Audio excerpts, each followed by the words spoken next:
guys, this is Captain Jack Coffee Hayes of the Texas Rangers, just back from a historical event in Acton, Texas. I was able to spend a couple of days with a descendant of Davy Crockett and several members of the Texian Army, as well as many other historians. We had quite a scare as somebody reported seeing a band of Comanche in the area. I dispatched my men to patrol and protect. This is an annual 2-day walk-through history event. The first day is a school day where we typically see between 300 and 500 fourth grade students. They're all from the area there. The second day is open to the public. This annual event takes place on the third Friday and Saturday of May. Put this on your calendar as an order from your captain.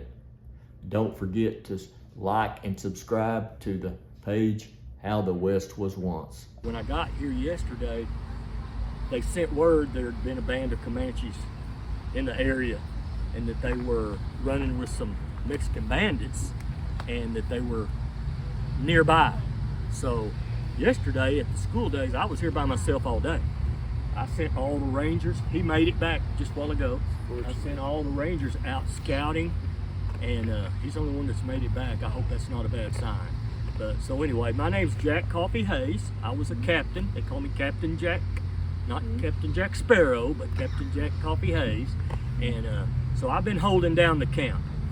I had some firewood here, and I thought, well, we'll get a good fire going, cook a meal. And then when we got the word, I'm like, I'm gonna be here alone.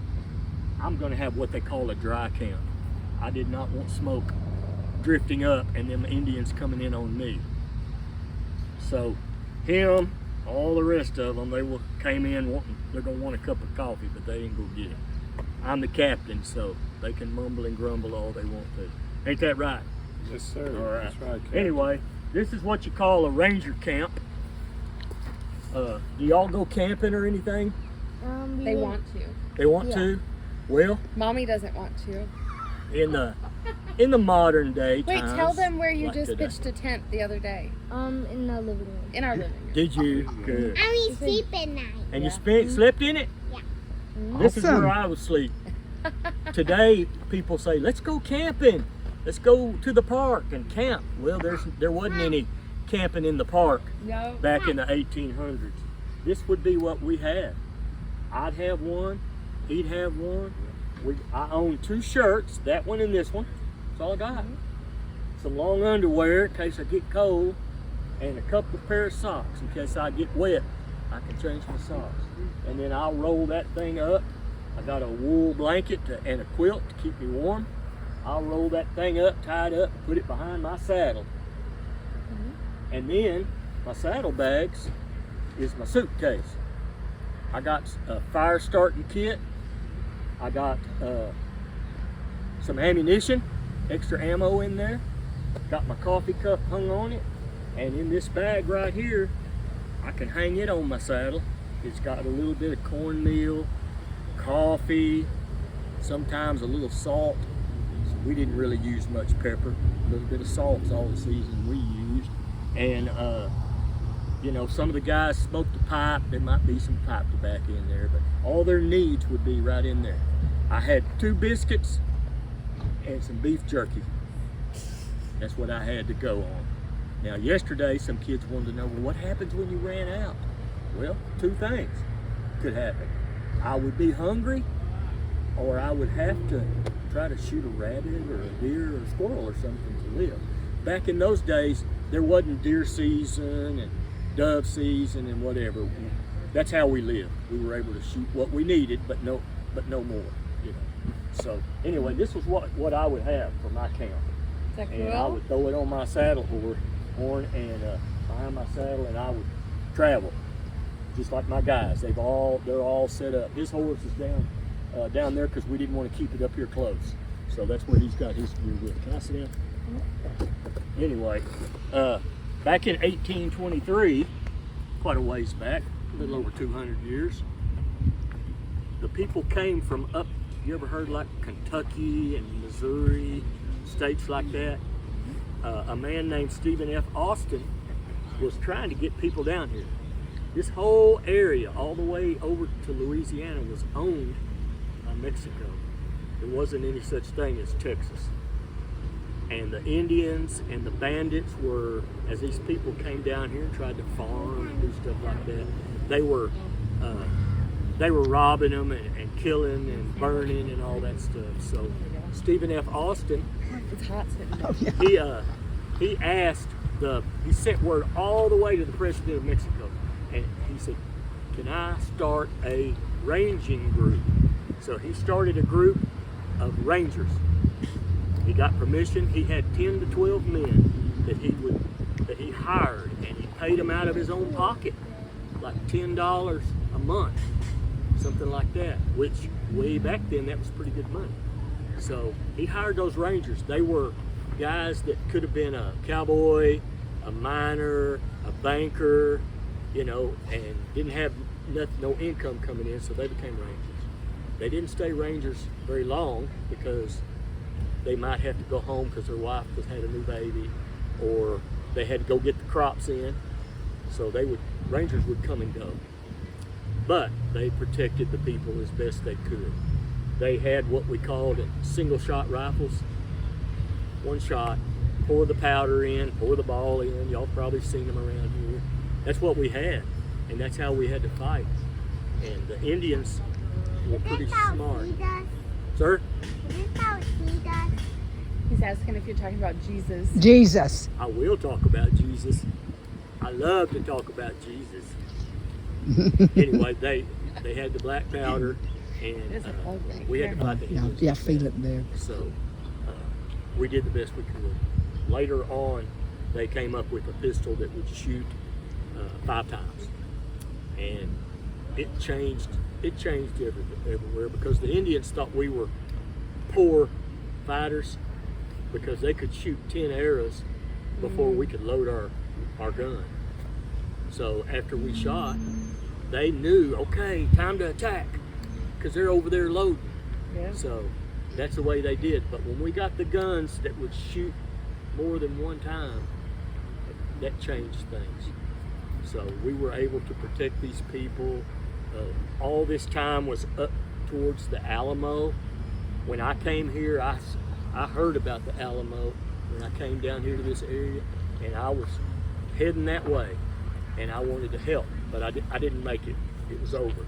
So I became a ranger and worked my way I'm ready up. for the cannon. So that's kind of how the Rangers work. Now, after the Alamo time came and they made the state of Texas, they took us away. They said, we don't need you no more. But it wasn't long before they found out that they did need us. So they brought back a force of more men, and they called them Texas Rangers. So we've been the Texas Rangers ever since. We weren't even called Texas in 1823. Last year was 200 years celebration, and today there's still Texas Rangers out there that's not a baseball team that are protecting people and doing special stuff. So that's a little bit of the Texas history of the Thank Texas you. Rangers. Now, young man, come here.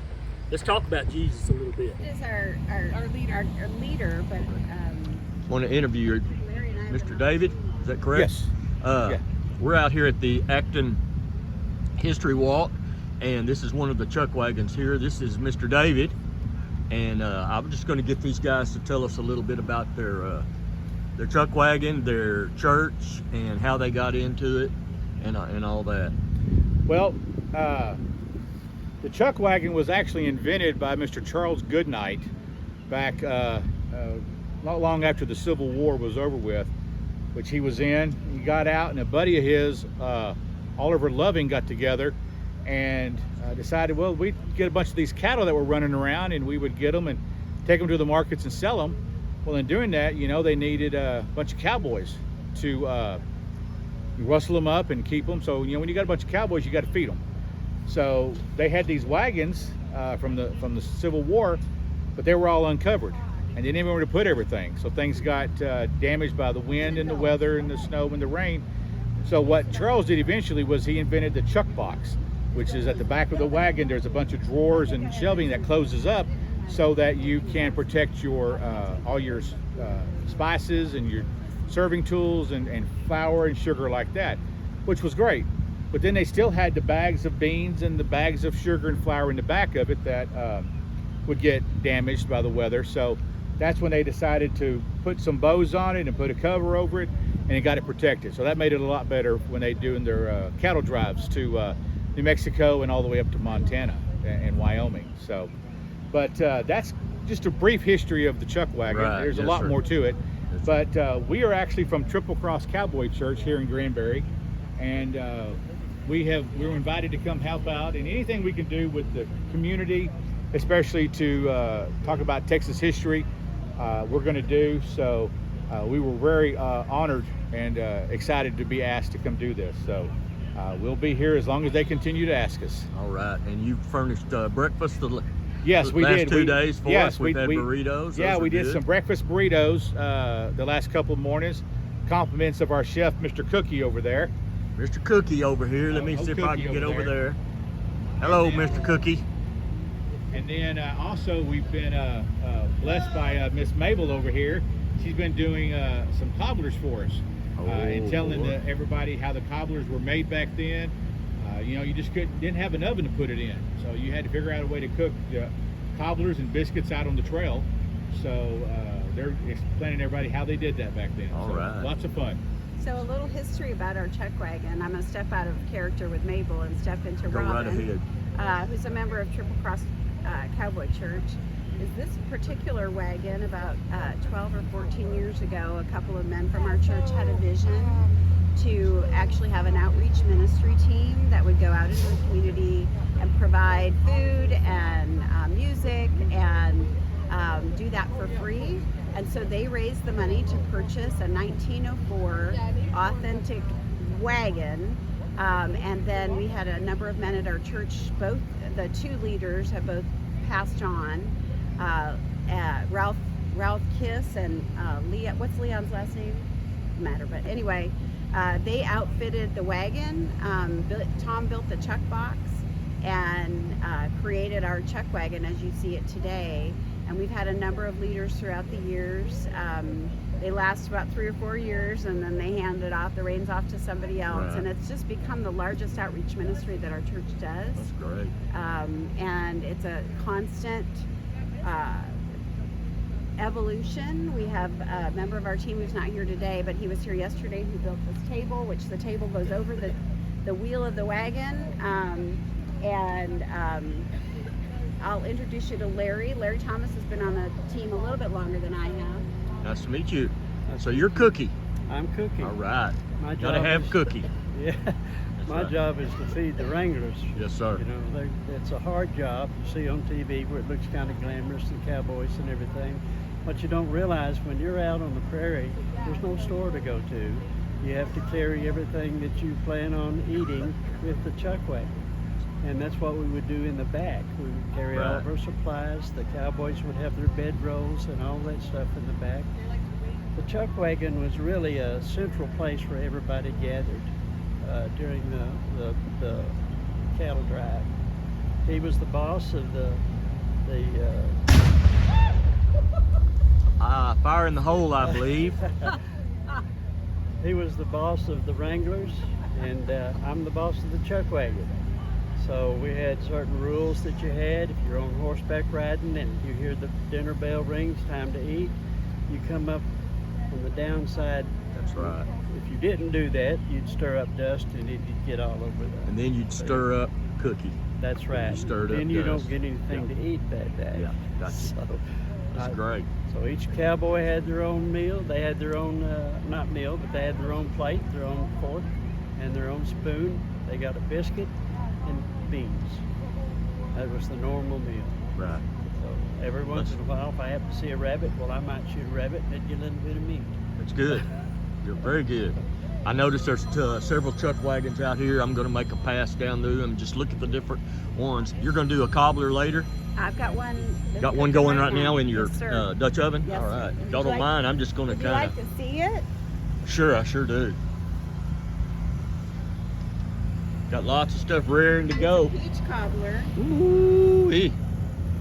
Now looky here. How much longer you figure before that's ready? I want to You be know, sure it's not and an be exact around. science. When the steam starts coming out, it's about ready. ready. All right. And we have a non-historical helper today. She's not dressed in historical, but we need. I know they need everybody they can get around here to keep the food going and all. So Yes, sir. well, I appreciate the interview, and we're over here. Most of my group is ill or injured. Los Diablo Tejanos is our group. We do Texas Rangers, and then we have ladies that I brought a couple today, a school marm and a crochet lady, but we do candle making, churning butter. But everybody seems to be kind of down. Y'all are doing a presentation of candle making and all that? Not today, Oh, okay. because everybody's out. So I just brought a minimal, just so we could be We'll here. look forward to seeing that. Yeah, next yeah, year. we'll be doing that. We'll be back next year. This is the 3rd year we've been here, so anyway. Excellent. All right, well, I appreciate that, and I'm going to move along, see who else I can interview before we really get going. All righty, right. thank you, sir. Thank you. That was Y'all have- Mr. Dave. Are you the pastor or just the leader? I'm the leader of the Chuck Wagon Ministry. Okay, all righty. So, Thank you. Thank you. You bet.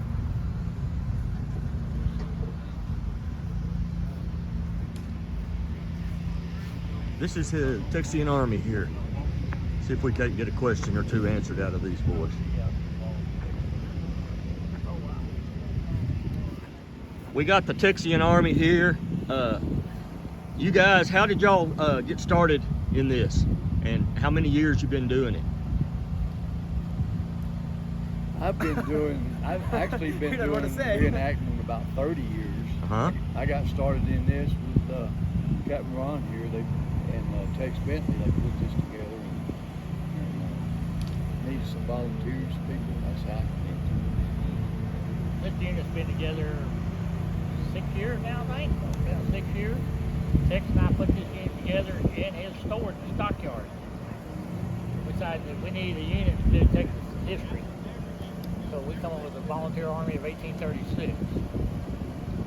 And of course he's a colonel and I'm a lieutenant colonel. There's Major Puddin. Got a younger man here, I see. That's Yep. always good. He's just a volunteer. Volunteer. Just volunteer. If you're just volunteer, you have no responsibilities. That's Hunter smart Mad thinking. Dog. Smart thinking.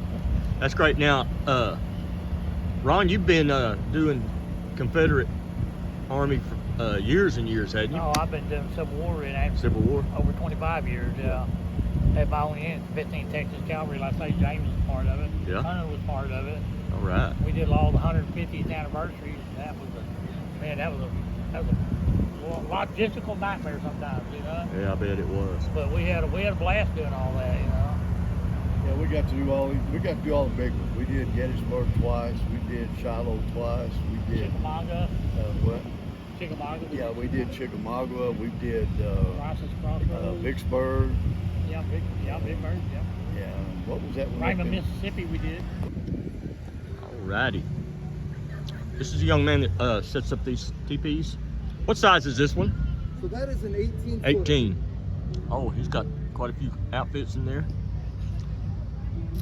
The other one looked like it was about a 16, 14 Yes, or sir. 16. That's what I have. Yeah.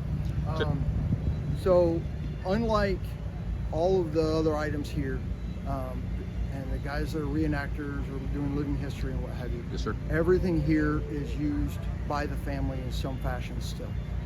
It is either made by somebody in the family, someone for it, or gifted to us. Some items are older than others, but they're still used, whether that's naming ceremonies, sweat lodges, funerals, young ladies who are given birth.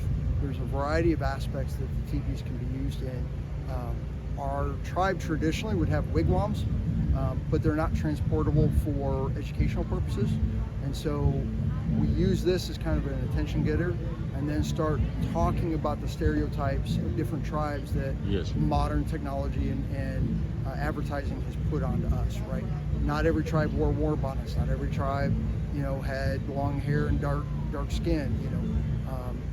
When you talk about the 572 federally recognized tribes, that's a great way to show the kids that we're still here.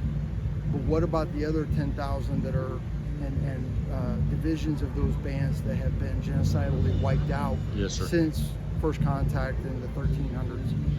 You know, Columbus was not the first one in the United States. The Vikings were.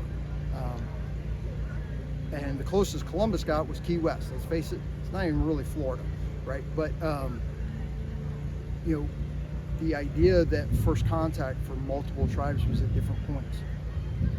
Different genetic influences, different cultural influences. How does the Potawatomi's influence with the French change the Potawatomi written language to have the French structure of, rather than I went I did, right? It's flip-flopped. And then you compare that to other nations that have completely different language bases and structures. So those open these conversations to the kids, everything from third graders who are just now starting to understand timeline of history, all the way up through university kids who are interested in things like the missing and murdered indigenous women, the Dakota Access Pipeline, and some of the voting rights issues of 2022 or 2020 and 2016.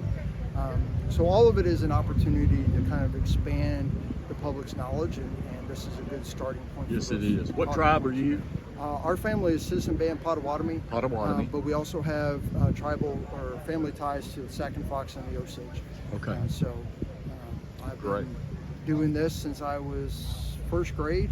My grandfather, William O. Wamigo, would take me around to the schools and taught me to do this, and that was my mandate from him. So I've been doing it since That's fantastic. high Great. school, actually. So I came through a while ago and kind of videoed a little bit. I appreciate it, and Absolutely. this will be on my YouTube page Nice. coming out next week. I'll come tell you the name of it and all that stuff. Well, Maybe you enjoy can it. go in and like Hopefully it. it Yeah, works. we're all about teaching history, just like this Yep. event here. So, okay, thank you. Mahalo Pete, take care. You bet. That lady in that little fancy dress there.